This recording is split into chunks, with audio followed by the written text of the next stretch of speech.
Naoya, I like Naoya. Before he became here, I teach him in Japan. Yeah. The kid from Japan, Inoue. I like, what's the guy from Japan? Inoue. He is explosive. He's good. Japanese fighter called Monk. He's better than Manny Pacquiao. Manny Pacquiao was like that. Ladies and gentlemen, strap yourselves in kasi papasok tayo sa mundo ng pure dominance at unmatched power. Ito ay hindi ordinaryong lakas.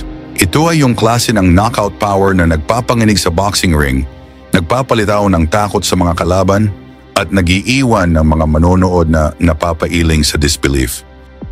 Si Naoya Inoue, ang monster mula sa Japan, ay hindi lang isang boksingero. Siya ay isang force of nature. Parehong literal at figuratively, inuubos niya ang lahat ng nasa kanyang daan. Parehong pisikal at mental, binabasag niya ang kumpiyansa ng mga kalaban niya. Sa bawat suntok, sa bawat galaw, ramdam mo ang banta ng knockout na parang bumabalot sa hangin. At kapag tumama na, game over. Walang tapon, walang paligoy-ligoy, diretsong knockout. Kaya kung handa ka ng masilayan kung bakit tinatawag siyang The Monster ng Japan, ay manatiling nakatutok. Dahil ngayon, babalikan natin ang mga nakakatakot na knockout na panalo nitong halimaw na boksingero. Si Naoya Inoue, kilala bilang The Monster, ay isa sa pinakamalakas at pinakadominanteng boksingero sa kasaysayan ng boxing. Ang kanyang knockout power ay nag-iwan ng malaking marka sa larangan ng palakasan, at narito at muli nating balikan ang top 5 knockouts na panalo sa karera ni Naoya. Una ay ang naging laban niya kontra kay Carlos Payano noong taong 2018. Sa kanyang debut sa World Boxing Super Series ay pinakita ni Naoya Inoue kung bakit siya ang kinakatakutan sa timbang ng bantamweight. Sa unang round pa lang ay isang deadly right straight ang tumama sa panga ng kalaban niya na nagpatumba kay Payano sa ibabaw ng lona.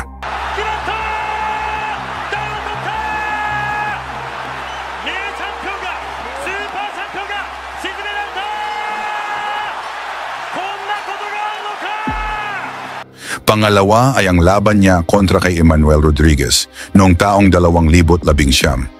Sa semifinals ng WBSS, hinarap ni Inoue si Rodriguez na noon ay isa pang undefeated fighter. Sa round number 2 ay isang brutal na body shot ang tumama kay Rodriguez na nagdulot ng pagka-knockdown nito. Sa sumunod na tagpo ay nagmistulang gutom na pating si Inoue dahil sa walang humpay nitong atake kay Rodriguez na nagresulta sa pagtatapos ng laban nila.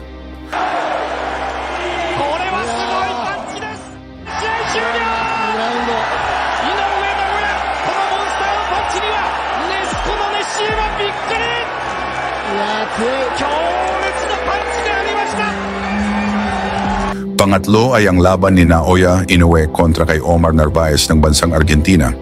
Ang laban na ito ay ang pangalawang division na nilahukan ng halimaw na hapon at ang pangalawang pagtatangka niya para maging world champion sa ikalawa niyang division. At gaya sa mga unang laban ay maaga ding nagtapos ang kanilang bakbakan matapos na bitawan ni Inoue ang isang devastating left hook to the body ang nagpatumba kay Narvaez at hindi na ito nakabangon.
ジャブ2つから右、そしてボディ。このボディの音はね忘れられないですよ。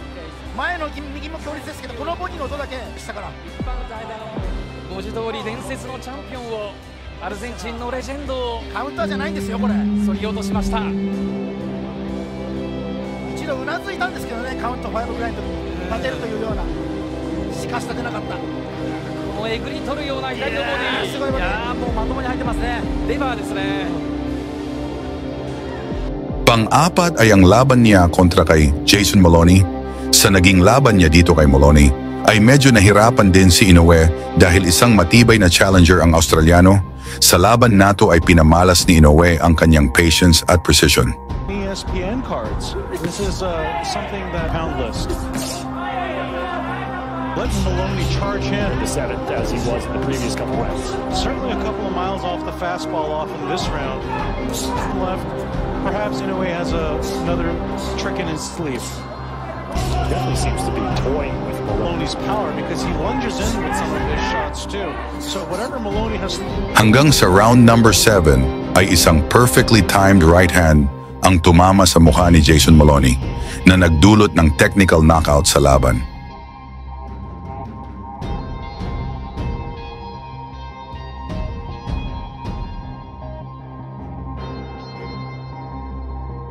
Panghuli ay ang naging laban niya kontra kay Stephen Fulton.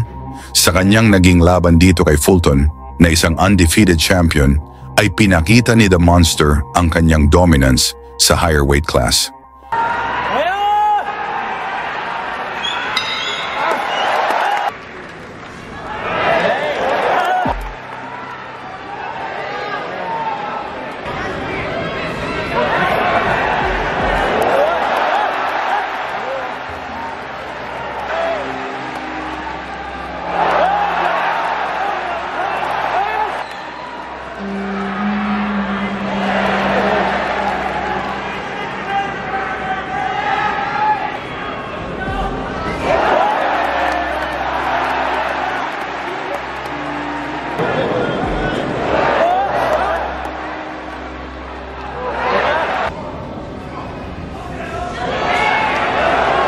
At sa round number 8 ay isang vicious combination ang nagpabagsak kay Fulton. Isang jab sa katawan, sabay bitaw ng malakas na kanan sa panga ng kalaban.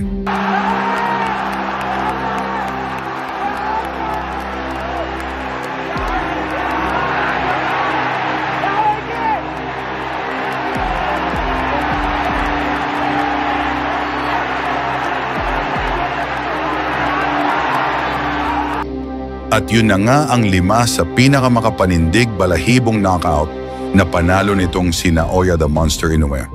Pero kayo mga maam at mga sir, ano pang mga laban ni Naoya ang pinakapaborito nyo sa lahat? Mag-iwan lamang ng inyong komento at huwag sana kalimutang mag-like at mag-subscribe sana mga sir. Salamat!